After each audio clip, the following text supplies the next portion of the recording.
안녕하세요. 홀리온 코리아 교육지원센터의 랜선으로 함께 통일의 꿈을 꾸는 정동 통일역사기행에 오신 여러분 진심으로 환영합니다. 여러분은 정동 하면 무엇이 가장 먼저 떠오르시나요? 네, 저는 덕수궁 돌담길 그리고 정동길이 먼저 떠오르는데요. 그런데 여러분 그거 알고 계셨나요? 덕수궁 돌담길 그리고 정동길에는 한국 격변의 근현대사와 한반도 통일의 꿈이 고스란히 전해지고 있다는 걸 말이죠. 정동은 조선말 나라를 빼앗길 위기에 처해 있을 때 독립을 수호하기 위한 우리 민족의 노력이 담겨 있고, 서양 선교사가 세운 근대식 학교, 병원, 언론사, 교회 등을 통해 배운 자유, 민주, 평등, 인권의 가치가 살아 숨쉬며 해방 후 통일정부 수립의 과정과 대한민국 민주화에 대한 열망이 담겨있는 그야말로 살아있는 역사의 현장입니다. 정동 통일역사기행은 정동길을 걸으며 정동의 다양한 명소, 박물관 등을 세세히 살펴보고 실제로 현장 체험학습을 하는 듯한 경험을 여러분에게 선사해드리고자 합니다. 저희와 함께 정동 통일역사기행 함께 떠나볼까요?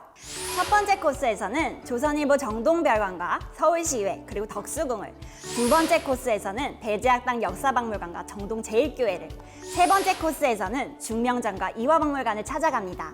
역사의 유적과 그 안에 담겨져 있는 이야기들, 그리고 도슨트의 친절하고 유익한 해설까지 끝까지 놓치지 말고 함께 해보세요.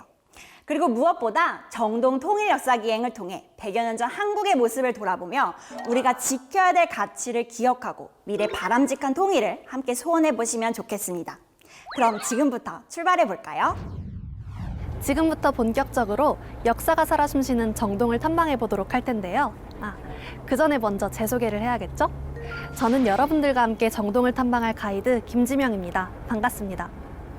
정동길을 걸으며 무심코 지나친 장소들이 알고 보니 무수한 역사를 품고 있다면 그 얼마나 멋질까요? 정동 통일역사기행 첫 번째 코스에서는 조선일보 정동별관, 서울시의회, 덕수궁 대한문과 석조전을 살펴보도록 할 텐데요. 제일 먼저 통일염원의 역사가 담긴 조선일보 정동별관과 서울시의회로 출발하겠습니다. 함께 가시죠.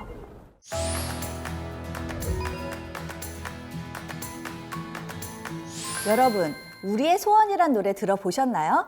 지금 보시는 조선일보 정동별관은 이 노래가 처음 울려 퍼졌던 역사적인 장소인데요. 과거 대한민국에서 첫 주파수를 쏘아 올린 경성방송국이 있던 곳입니다. 이 방송국을 통해서 우리의 소원이란 노래가 전국적으로 방송되었다고 해요. 그런데 여러분, 이 노래의 원래 가사를 모르는 많은 사람들이 있는데요. 원래 가사는 무엇이었을까요? 바로 우리의 소원은 통일, 이전에는 우리의 소원은 독립이란 가사였다고 해요. 1945년 8월 15일, 36년간의 일본의 통치에서 해방된 후 두 번째 3.1절을 맞이하던 해인 1947년 3월 1일, 경성방송국은 3.1절을 기념하여 어린이 방송 특집 프로그램을 계획하며 이를 안병원에게 맡겼습니다.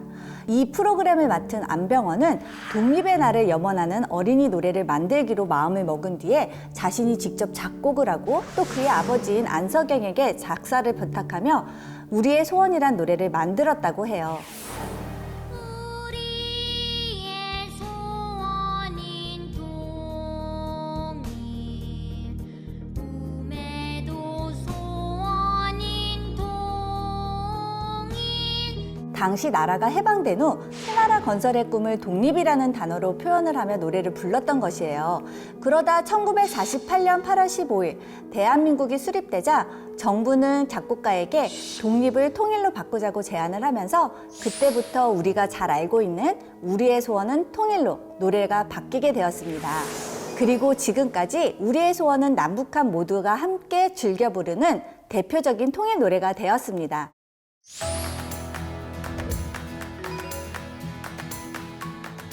조선일보 정동별관에서 조금 내려오다 보면 왼쪽으로 하얀색 건물이 하나 보이는데요. 바로 우리에게 익숙한 서울시의회 건물입니다. 비록 지금은 서울시의회 건물로 사용되고 있지만 1950년엔 국회의사당으로 사용되었던 건물이에요. 1975년 9월 국회의사당이 여의도를 옮긴 뒤 시민회관이 되었고 1976년 세종문화회관이 세워지면서 그 별관으로 사용되어지다 1991년부터 지금까지 서울특별시의회 건물로 사용되고 있습니다. 지난 세월의 흔적이 고스란히 남아있는 구 국회의사당이자 오늘날 서울시의회, 그 건물 안에는 당시 미군이 쓰던 당구대가 아직도 남아있다고 하는데요.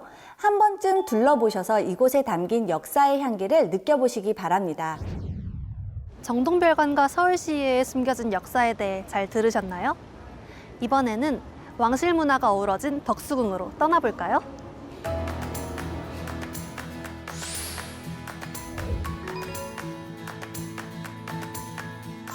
가을이 가장 아름답다는 덕수궁에 오신 여러분 환영합니다.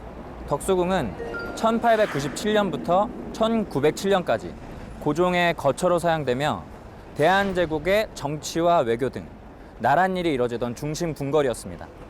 덕수궁으로 들어가기 위해서는 뒤에 보이시는 대한문을 통과해야 되는데요.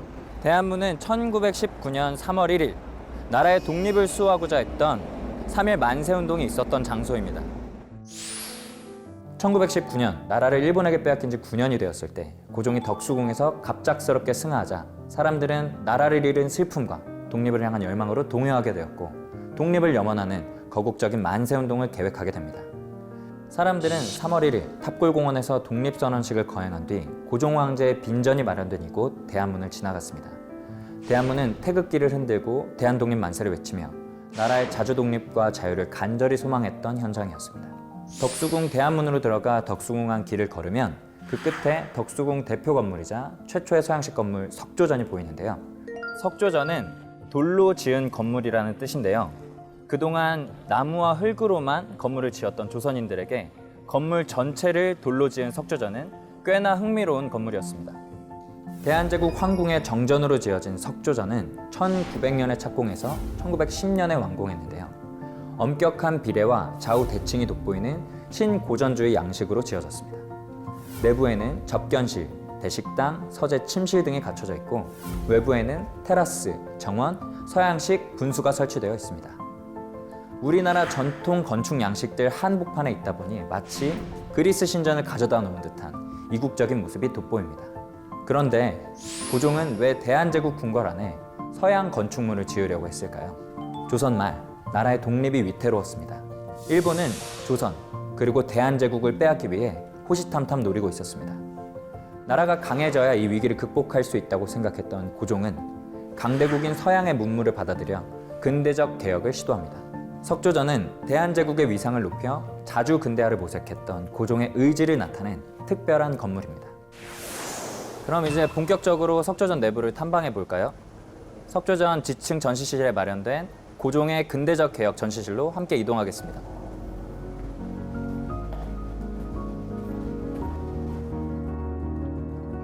이곳은 고종이 이끌었던 근대적 개혁을 살펴볼 수 있는 특별한 곳인데요. 벽면 가득 써있는 이 글귀는 고종이 1897년 대한제국을 세우고 반포했던 법, 대한국 국제입니다. 이 법은 제1조의 내용이 중요합니다. 대한국은 세계 만국의 공인되온 자주 독립하온 제국이니라. 대한제국은 조선과 달랐습니다. 중국에서 벗어나 스스로 독립한 자주 독립국가였습니다. 그리고 왕이 다스리는 나라가 아니라 황제가 다스리는 제국이었죠. 고종은 이러한 내용을 대한국 국제라는 법으로 반포하여 국제사회에 알리고 독립과 개혁의 의지를 다졌습니다. 옛 것을 근본으로 삼되 새 것을 참조하다라는 뜻의 구본신참은 개화파 지식인 김윤식이 1880년에 주창한 이론인데요. 구본신참은 고종에 의해 조명받습니다. 고종은 옛 것을 근본으로 새 것을 참고한다는 정신을 바탕으로 부국강병을 이루고자 합니다. 그는 조선의 옛 제도를 유지하면서 서양의 신문물을 받아들여 나라를 강하게 세우고자 노력했습니다. 이에 전시실 한쪽에는 대한제국 수립 이후 고종이 정치, 군사, 경제, 사회 등의 분야에서 구본신참의 정신으로 근대적 개혁을 추진한 모습을 함께 보실 수 있습니다. 이곳은 대한제국의 신문물 전시실입니다. 서양 문물을 처음 받아들였던 당시 대한제국의 모습을 살펴볼 수 있습니다. 총 5개의 분야, 전기, 교육, 통신, 의료, 우편이 소개되어 있는데요. 먼저 전기 코너에 가보겠습니다. 조선시대에는 호롱불과 같은 촛불로 칠흑 같은 어둠을 밝혔습니다. 그랬던 조선에 촛불이 아니라 전기로 불을 밝히는 전등이 1887년 경복궁에 처음 설치되었는데요. 여기 재생되는 영상에는 설치되었을 당시의 모습이 소개되고 있습니다. 경복궁에 처음 전등이 설치될 때 고종을 비롯한 대신들은 발전기의 갱음과 함께 쏟아지는 전등의 불빛에 한동안 말을 잇지 못했습니다. 전등을 발명한 에디슨도 자신의 발명품이 조선에까지 전해졌다는 소식에 매우 감격했다고 하네요.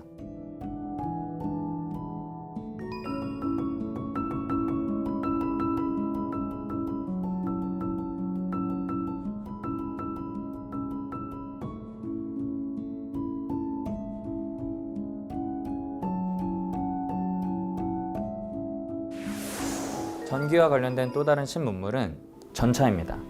1899년 대한제국에서 전차가 운행되기 시작했습니다. 당시 전차는 서대문에서 종로, 동대문을 거쳐 청량리까지 이어졌는데요. 전차가 개통되면서 한성은 바야흐로 근대 도시로서의 기반 시설을 갖춰가게 됩니다. 전차는 일본 교토에 이어 아시아에서 두 번째로 운행됐습니다. 수도에서 운행된 역사로 따지면 한국이 아시아 최초였습니다. 사람들은 전차가 처음 생겼을 때 너무 신기한 나머지 생계도 내팽개치고 온종일 전차만 탔다고 하는데요. 전차는 서양쇠 당나귀, 전기거, 전기철도 등의 다양한 이름으로 불리며 많은 사람들의 발이 되어주었습니다.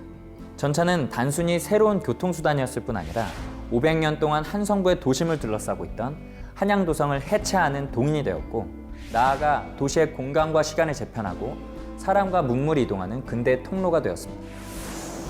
다음은 이쪽 의료 파트 쪽으로 이동해 볼 텐데요. 여기서 잠깐 퀴즈. 조선 말에 정부가 허가한 최초의 서양식 병원의 이름은 무엇일까요? 힌트. 연세대 세브란스 병원의 시초가 되는 병원입니다.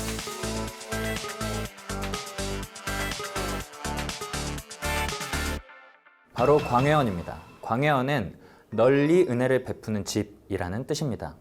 광해원의 탄생에는 특별한 사연이 있습니다. 미국 공사이자 의사였던 알렌은 조선의 서양식 병원을 짓고 싶었습니다. 방법을 찾던 중 한 사람을 치료하게 됩니다. 바로 정부의 주요 관리였던 민영익입니다. 갑신정변에서 칼에 찔려 큰 상처를 입은 민영익은 당시 조선의 의술로는 도저히 치료될 수 없는 상태였습니다. 그때 알렌이 조선 최초의 외과 수술을 통해 그를 살려냅니다. 이 일이 고마웠던 고종은 이를 계기로 알렌의 소원이었던 서양식 병원을 지을 수 있도록 도와주었습니다. 그렇게 광해원은 1885년 4월 조선에 지어집니다. 광해원은 세워지고 약 2주 후에 제중원이라는 이름으로 바뀌었습니다. 이후 미국인 사업가였던 세브란스는 제중원에 $20,000를 후원하여 제중원이 더 크게 발전하는 데 공헌합니다. 제중원은 1904년 기부자의 이름을 따서 세브란스 병원으로 개칭되었고, 그때부터 지금에 이르기까지 대한민국의 중심 병원으로서 의료 발전에 큰 역할을 감당하고 있습니다. 역사와 함께했던 정동 탐방 즐거우셨나요? 정동별관, 서울시의회, 덕수궁을 돌아보며 새로운 역사적 사실을 참 많이 배운 시간이었습니다. 특히 우리의 소원 노래와 관련된 에피소드와 독립을 소원했던 우리의 역사는 두고두고 기억에 남을 것 같습니다. 저는 탈북민 출신의 교수입니다. 통일은요, 우리의 민족 구성원뿐만 아니라 앞으로 대한민국이 살아나가야 할 모든 것을 담고 있는 21세기의 또 다른 축복의 통로라고 생각을 합니다. 우리와 한민족인 2,500만 북한 주민들이 시장 경제와 그리고 민주주의 체제에서 살지 못하고 굉장히 고통과 그리고 어려움 속에서 살고 있기 때문에 이러한 부분이 통일로 인해서 민족의 어떤 하나됨을 우리가 쟁취함으로써 더 큰 발전과 도약을 이룰 수 있다는 점이 대한민국의 통일을 해야 하는 그런 이유라고 볼 수가 있겠습니다. 안녕하세요. 여러분들의 정동 가이드 김지명입니다. 정동 통일역사기행 두 번째 코스에서는 배제학당 역사박물관과 정동제일교회의 숨겨진 역사를 찾아 떠나볼 텐데요. 저희가 첫 번째로 찾아갈 곳은 최초의 서양식 교육기관 배제학당입니다. 수많은 민족 지도자들을 배출한 배제학당. 그 역사가 살아 숨쉬는 배제학당 역사박물관부터 함께 만나보시죠.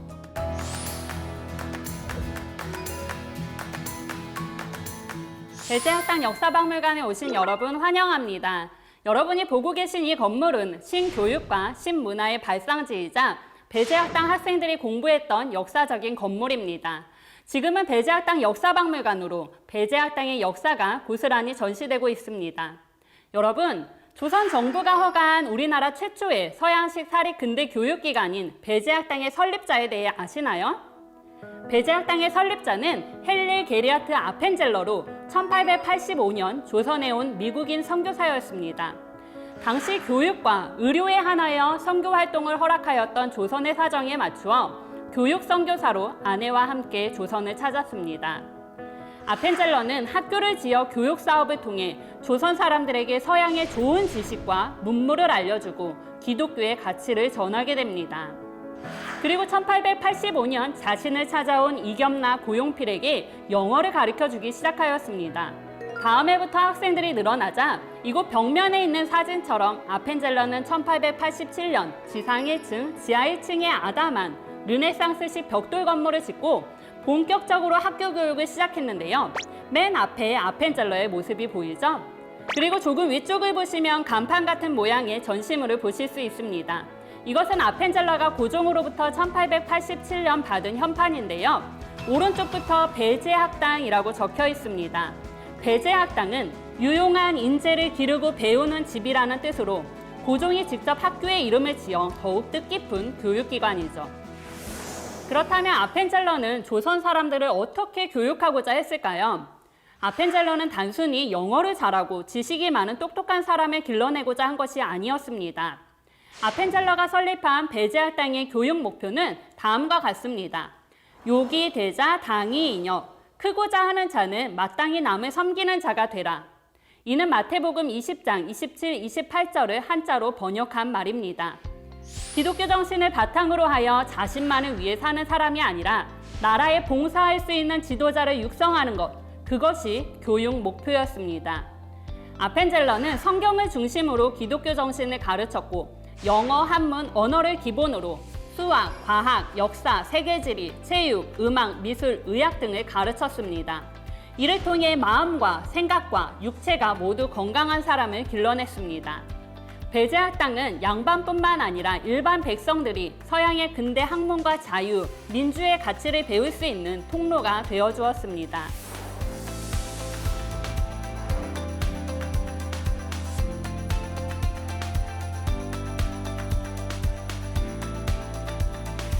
이승만은 대한민국을 건국했습니다. 세계에서 가장 우수한 글자로 손꼽히는 한글, 주시경이 연구했습니다. 아름다운 나라꽃 무궁화는 남궁억이 보급했습니다. 나보이가 역겨워 가실 때에는 말없이 고이 보내 드리오리다. 김소월은 진달래꽃을 노래했습니다. 우리 민족의 정한이 담긴 소설 벙어리 삼룡이를 나도향이 집필했습니다. 이 많은 분들 이승만, 주시경, 남궁억, 나도향, 김소월의 발자취가 바로 배제학당에 서려 있습니다. 아펜젤러의 교육 이념과 제도를 통해 많은 지도자들이 이곳에서 길러졌는데요. 이곳 명예의 전당에는 배제학당 출신의 민족 지도자들이 소개되어 있습니다. 여기 계신 한 분 한 분이 너무 훌륭하지만 오늘은 배제학당에서 새로운 국가에 대한 꿈과 비전을 품었던 한 인물을 소개하고자 합니다. 바로 대한민국의 초대 대통령인 이승만입니다. 이승만은 청년 시절 조선의 과거 시험을 준비하다가 과보개혁으로 과거제도가 없어지게 되면서 배제학당에 입학하게 되었습니다. 영어를 배우고 싶어 들어온 그는 이곳에서 영어뿐만 아니라 나라를 새롭게 살릴 새로운 가치를 배우게 됩니다. 바로 기독교 정신에 기초한 자유와 민주주의였습니다. 조선말 대한제국기에 주권을 잃을 위기 속에서 이승만은 나라를 살리기 위한 방법을 고민하였습니다. 그는 자유와 독립을 지킬 수 있는 나라, 그리고 모든 사람들이 자유와 평등을 누리며 살 수 있는 자유민주주의에 기초한 나라를 이곳 배제학당에서 꿈꾸기 시작했습니다.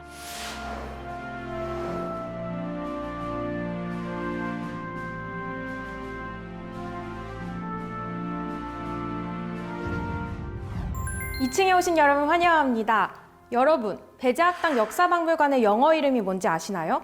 바로 아펜젤러의 노블 메모리얼 뮤지엄입니다. 그만큼 아펜젤러와 노블 선교사님을 기념하는 것이 이 배제학당 역사박물관이 세워진 목적이라고도 볼 수 있겠는데요. 지금부터 저와 함께 그 자세한 내용을 살펴보도록 하겠습니다. 앞서 배제학당을 설립한 인물이 누구라고 했죠?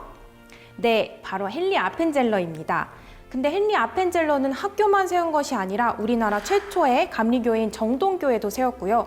또 문서 출판에 앞장서 성경과 신문을 발간하는 일도 하면서 누구보다 조선의 자유독립에 앞장섰습니다. 아펜젤러의 조선을 향한 사랑, 그 자녀들을 통해서도 이어지게 되는데요. 전시실 한편에는 아펜젤러 자녀들이 아버지의 뜻을 이어받아 어떤 활동을 했는지 자세하게 소개되어 있습니다. 아펜젤러 자녀들은 그의 뜻을 이어 교육선교사로 대대로 헌신하며 우리나라 근대 교육에 큰 공헌을 합니다. 맏딸 앨리스 아펜젤러는 조선에서 태어난 최초의 외국인입니다. 지금의 이화여자대학교인 이화여자전문대학의 초대학장을 지내며 여성의 교육과 복지를 위해 노력했고 여권 신장을 위해 힘을 쓴 인물입니다. 이쪽 벽면에 보이는 사진 속에서 가운데 정장을 입고 서 있는 분이 장남인 헨리 다츠 아펜젤러입니다. 그는 초대 교장인 아버지의 뒤를 이어 배제학당의 제5대 교장을 맡게 됩니다. 당시 기독교 학교에 대한 일제 강한 탄압에도 불구하고 1940년 일본에 의해 강제 추방당할 때까지 20년간 학생들을 지키며 교육에 힘썼습니다. 아펜젤러의 둘째 딸 아이다 아펜젤러는 지금의 연세대학교인 연희전문학교에서 교수로 일했습니다. 이곳 전시실에는 헨리 아펜젤러의 일생을 살펴볼 수 있는 전시 내용도 있는데요. 쭉 살펴보면 아펜젤러의 마지막 모습이 참 인상적인 것을 볼 수 있습니다. 조선에서 헌신적으로 교육 선교를 감당하던 헨리 아펜젤러는 1902년 6월 11일 불의의 사고로 젊은 나이에 순직하는데요. 당시 목포에서 열릴 예정이었던 성경 번역위원회에 참석하기 위해 배를 타고 가다가 짙은 안개로 인해 큰 증기선과 충돌하면서 아펜젤러가 탄 배가 침몰하게 됩니다. 당시 아펜젤러는 갑판 근처에 있었기 때문에 충분히 안전한 곳으로 피할 수 있었지만 그때 동행했던 비서와 정신여고 여학생이 아직 선실에 갇혀 있다는 것을 알고 그는 선실로 뛰어 들어갔습니다. 그리고 안타깝게도 그는 우리 곁으로 돌아오지 못했습니다. 그렇게 우리는 조선의 자유를 위해 헌신하던 그를 잃게 되었습니다. 27살 젊은 청년의 때 조선 땅을 처음 밟았던 아펜젤러는 44살의 나이로 생을 마감했지만 조선에서 17년간 사역하면서 그가 뿌린 씨앗은 이후 학교 발전과 인재 양성으로 이어지며 지금도 이 땅에서 계속 이어지고 있습니다. 전시실 왼쪽 편에는 윌리엄 아서 노블 선교사에 대한 내용이 전시되어 있습니다. 사진 속 가운데 중앙에 앉아있는 남자가 바로 노블 선교사입니다. 노블은 배제학당에서 3년간 학생들을 가르쳤습니다. 이승만에게 직접 영어를 가르쳐준 분이기도 합니다. 노블 선교사와 그의 가족은 배제학당에서 교사로 활동하다 평양으로 가서 북한 지역의 교육 발전에 헌신하게 됩니다. 윌리엄 노블 선교사의 아내인 매티 노블 여사도 북한 지역 최초의 여성 교육기관인 정의여학교를 설립하고 그곳에서 교육자로서 활동했습니다. 이처럼 아펜젤러와 노블 선교사 가족은 자신의 조국도 아닌 조선에서 학교를 세워 조선 사람들을 가르치고 돌보면서 그들이 더 나은 삶을 살 수 있도록 자신들의 삶을 헌신했습니다. 현재 우리가 누리고 있는 자유의 가치, 민주주의라는 근대적 정신은 선교사들이 전해준 것이라 해도 과언이 아닙니다. 이런 정신은 앞으로 통일을 소망하며 우리가 기억하고 본받을 만한 태도이기도 합니다. 하지만 아직도 대다수의 북한 주민들은 이런 근대적 가치를 알지도 누리지도 못하고 살아가고 있는데요. 조선말 선교사들이 보여준 교육 정신과 성숙한 섬김의 태도로 앞으로 남북한 모두가 자유를 누리며 더 발전하는 통일한국을 세워나가길 바랍니다. 자, 자유독립의 근원지였던 배제학당의 역사는 뒤로하고 우리나라 최초의 서양식 예배당이자 개화운동의 중심이 된 정동 제1교회로 함께 떠나볼까요?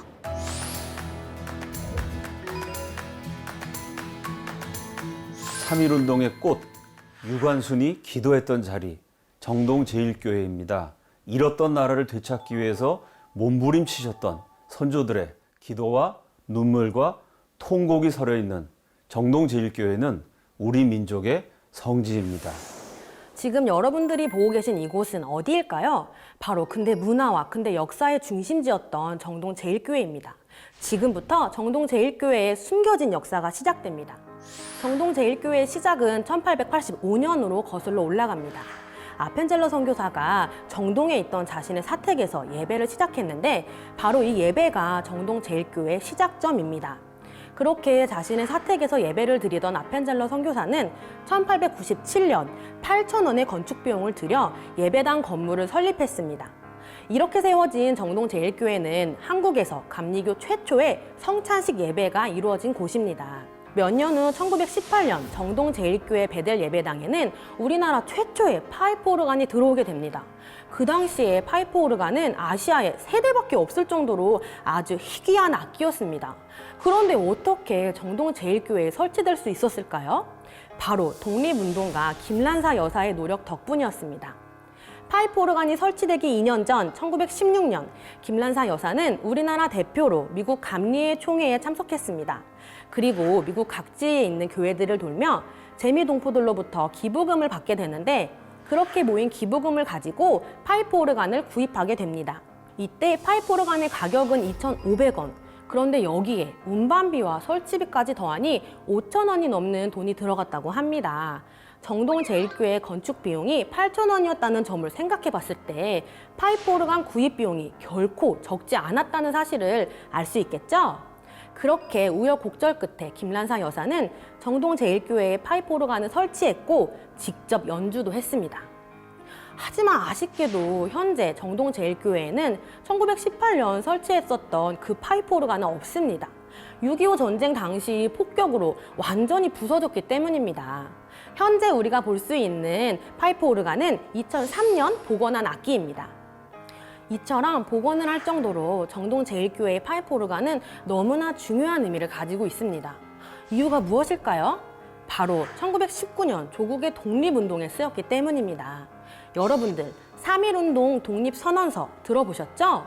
그 유명한 3.1운동 독립선언서가 파이프 오르간의 몸통 부분인 송풍실에서 만들어졌습니다. 독립운동가들이 각종 독립운동 문서 등사 작업을 송풍실에서 했기 때문에 3.1운동 독립선언서도 이곳에서 만들어지게 되었습니다. 즉, 정동 제1교회는 최초의 서양식 교회이기도 하지만 일제시대 항일 활동의 거점이었던 거죠. 뿐만 아니라 정동 제1교회 이필주 담임 목사와 박동환 전도사는 민족대표 33인으로 독립운동에 목숨 걸고 동참했던 독립운동가였습니다. 사실 많은 독립운동가들이 이 정동 제1교회를 다녔어요. 우리가 잘 알고 있는 서재필, 이상재, 유관순, 그리고 이승만 초대 대통령도 정동 제1교회의 교인이었습니다. 정동 제1교회는 나라의 자유와 독립을 위해 헌신했던 인물들이 배출된 독립운동의 산실이었습니다.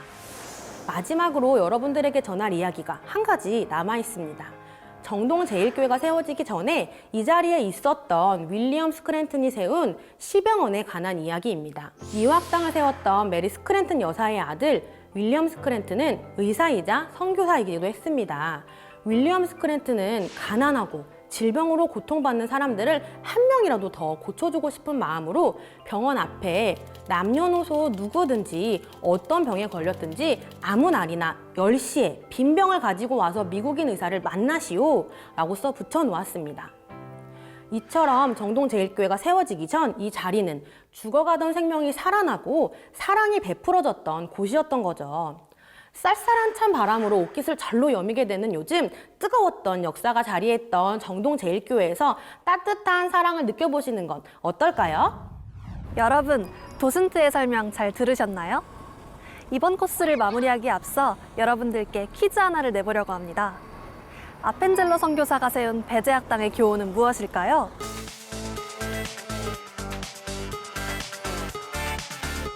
정답은 크고자 하거든 남을 섬기라. 한자로는 요기대자 당의인역입니다. 조금 어려우셨나요? 이 말처럼 섬김의 리더십을 가지고 미래통일을 꿈꾸는 저와 여러분이 되었으면 하는 마음입니다. 흔히 역사를 가리켜서 집단적 기억이라고 말합니다. 역사의 건조물 혹은 인조물 혹은 또 건물들 이런 것들은 과거의 역사를 회상시켜주는 중요한 토대가 되기 때문에 이 지역을 방문함으로써 과거 역사를 회상하고 또 그것을 통해서 오늘의 교훈을 받을 수 있다고 생각합니다.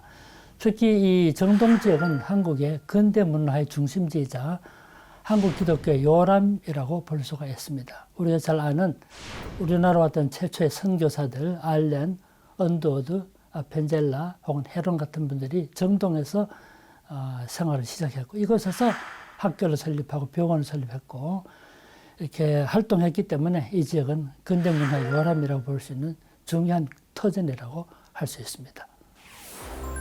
안녕하세요. 정동에서 역사의 발자취를 따르며 통일을 염원하는 정동 통일역사기행 3번째 코스입니다. 이번 코스에서는 중명전과 이하박물관을 살펴볼 텐데요.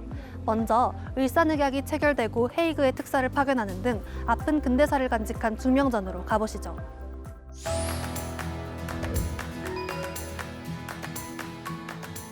안녕하세요. 이곳 중명전은 1897년 황실도서관으로 지어진 건물로 원래 이름은 수호컨이었으나 1904년 덕수궁 화재 때 고종이 이곳으로 거처를 옮겨서 중명전이라는 이름으로 바뀌었는데요.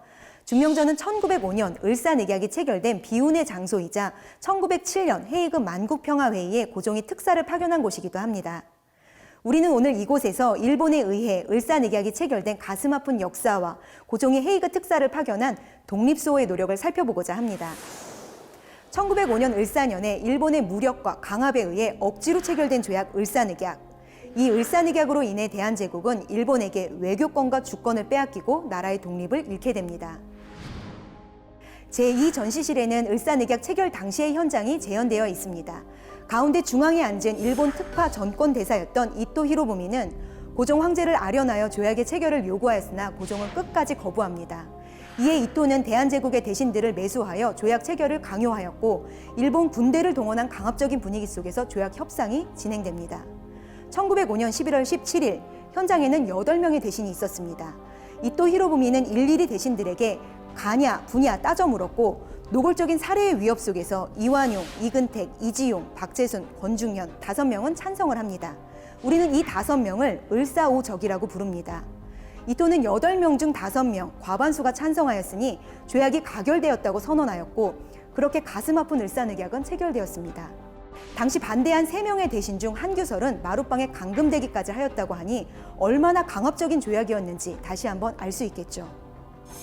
여기 전시되어 있는 을사늑약 조약문은 오로지 힘에 의해 체결된 조약이기에 국제법적으로는 효력을 갖추지 못한 것이었습니다. 그러나 일본보다 힘이 없었던 대한제국은 이 부당한 조약에도 나라를 이룰 수밖에 없었습니다.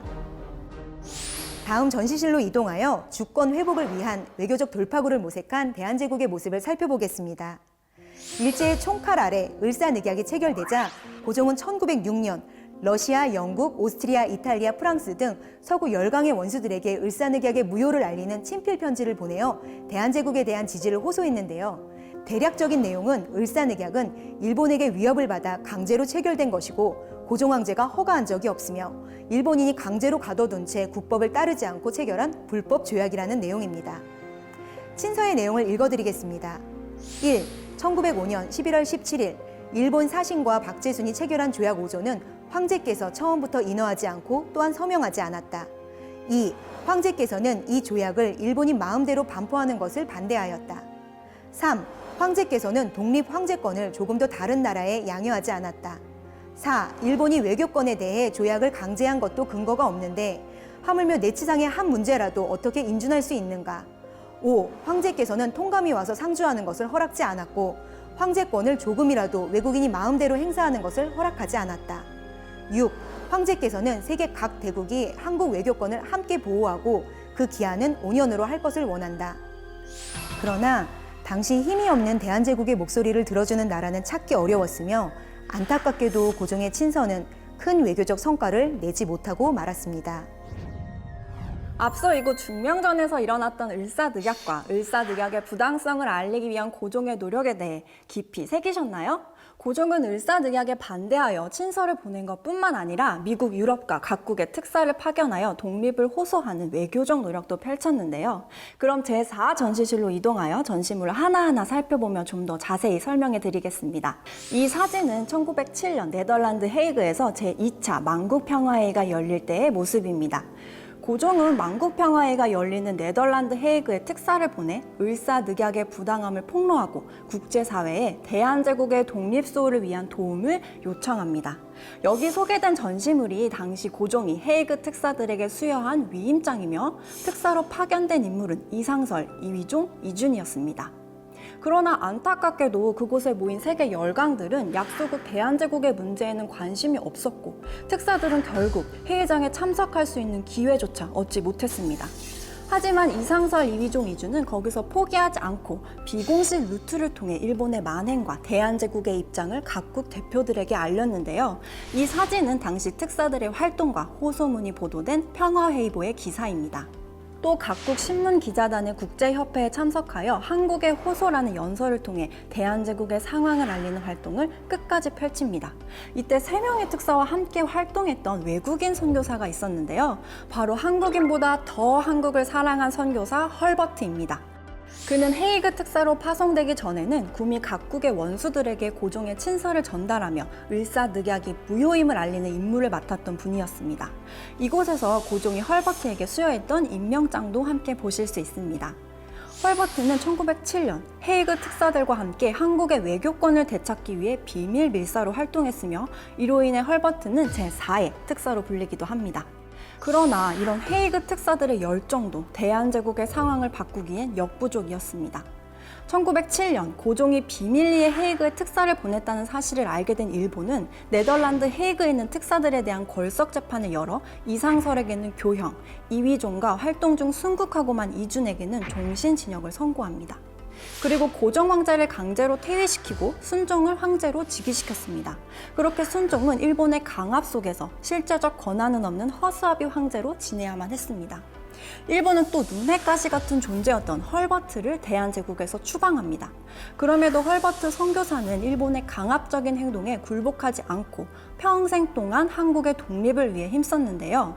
그는 추방당한 후 미국에서 서재필, 이승만 등의 미주 독립운동가들을 적극 지원하며 활동에 힘을 보탰습니다. 또 한국의 독립을 위해 미국 각지를 돌면서 일본의 침략 행위를 비난하는 연설 활동을 펼치며 대한제국의 독립을 염원했습니다.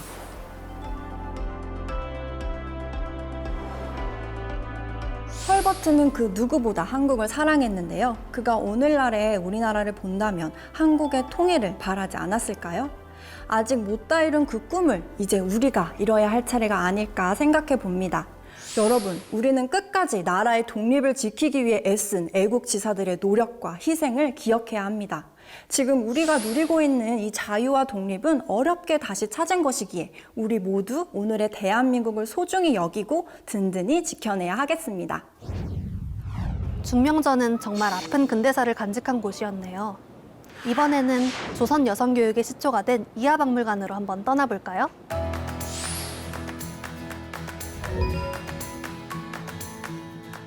정동 통일 역사기행 즐겁게 하고 계시나요? 이번에 소개해드릴 장소는 한국 최초의 근대 여성 교육기관이었던 이화학당입니다. 지금 보시는 이화박물관 건물은 우리나라 여성교육을 대표하는 역사가 담겨있는 곳입니다.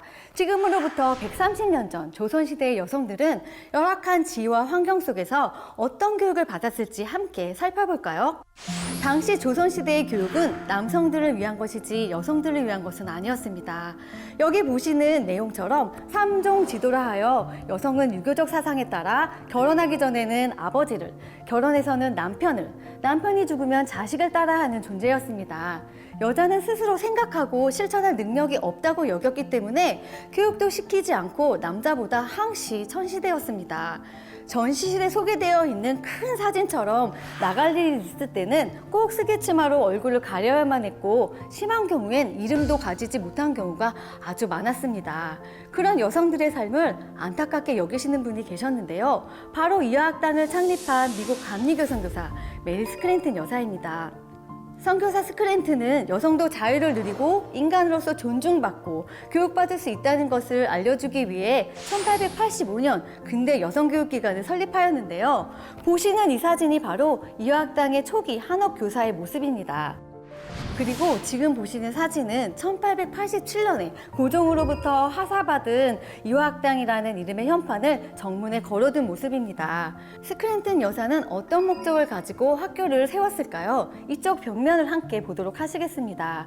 스크랜튼은 조선 여성의 서양화가 아니라 한국인보다 더 나은 한국인이 되게 하는 것을 목표로 삼았고 나아가 그리스도와 그의 교훈을 통해 완전한 한국인이 될 것을 바라는 데에 교육의 뜻을 두었습니다. 있습니다. 여성은 교육받을 필요가 없다고 생각한 조선 사람들을 상대로 여학생들을 모집하는 일은 정말 어려운 일이었습니다.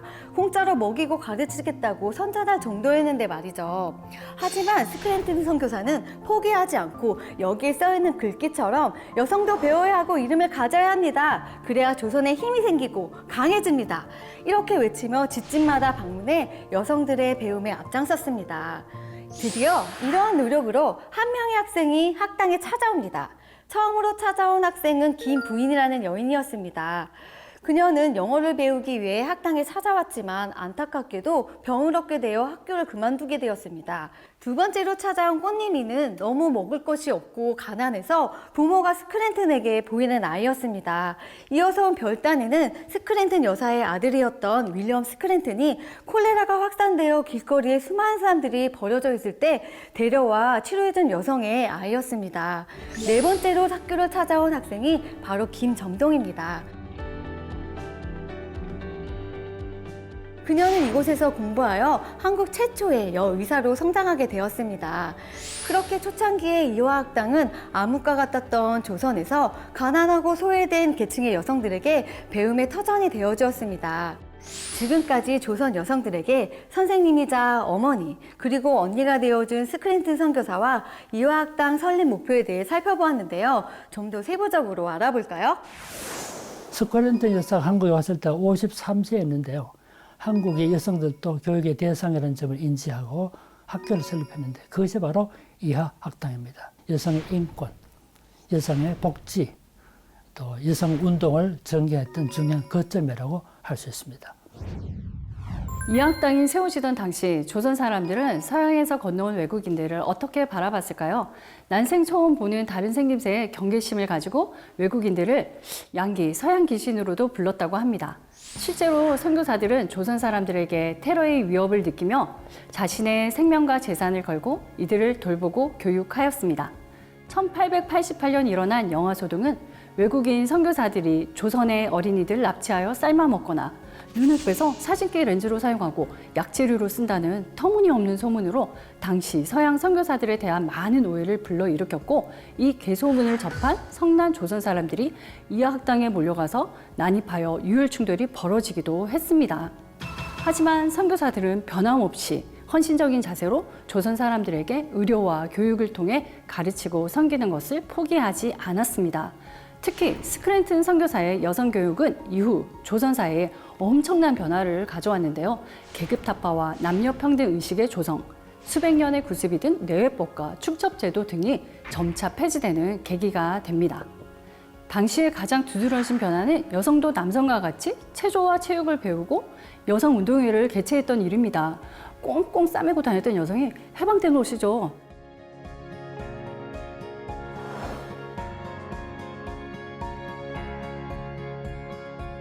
이학당을 통해 수없이 훌륭한 여성 인재들이 배출되었습니다. 그 중에서도 이학당 출신의 대표적인 독립운동가 유관순 열사를 빼놓을 수 없는데요. 유관순은 1916년 이학당에 입학하여 기독교 사상에 입각한 자유와 독립정신, 나라사랑 교육을 받게 됩니다. 그리고 유관순 열사가 학당을 다닌 지 3년째 되던 해 1919년 큰 사건이 하나 일어납니다. 바로 3.1 만세운동이었습니다. 유관순은 서울에서 일어난 만세운동에 학생들과 같이 참여했다가 체포되었으나 여러 선교사들의 노력으로 석방되었고 이내 일제에 의해 강제로 휴교령이 내려지자 자신의 고향인 천안에 내려가 전안 아우네 장터에서 4월 1일 만세운동을 주도합니다.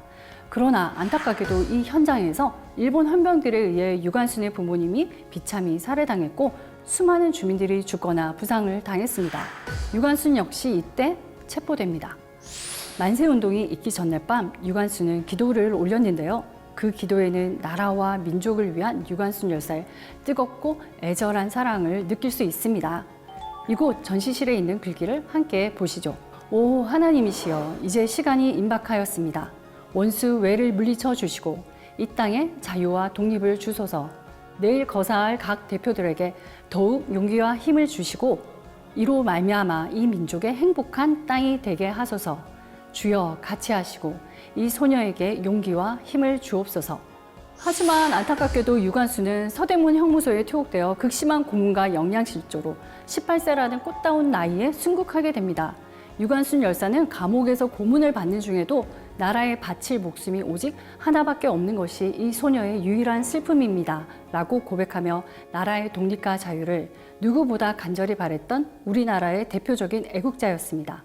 우리는 꽃다운 나이, 불꽃 같은 삶을 살다가 한 그녀를 영원히 잊지 말아야 할 것입니다.